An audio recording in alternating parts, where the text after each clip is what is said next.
আচ্ছা, সম্পর্কে যে মানুষটাকে আপনি শখের সেই মানুষকে মনে করছেন, সেই মানুষটা কি আসলেই সেই?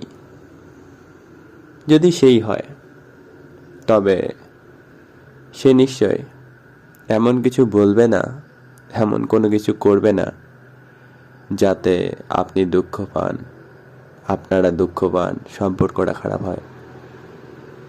তারপরেও তারপরেও যে বা যারা সম্পর্কের সেই মানুষটিকে সে মনে করে সম্পর্কে জড়ায়, অথচ সময়ের আবর্তে দেখা যায়, বোঝা যায় সেই মানুষটা আসলে সেই না, তারপরেও যারা আপ্রাণ চেষ্টা করে সেই মানুষটাকে সে বানানোর, তারা আসলে ভুল করে, ভুল পথে যায়, বিশেষত চেষ্টাটা যদি একতরফা হয়। সেই জন্য শখের সেই মানুষটাকে সে মনে করছেন, করেন, কিন্তু মানুষটা যদি আসলে সে না হয়, তবে সাবধান হইয়েন।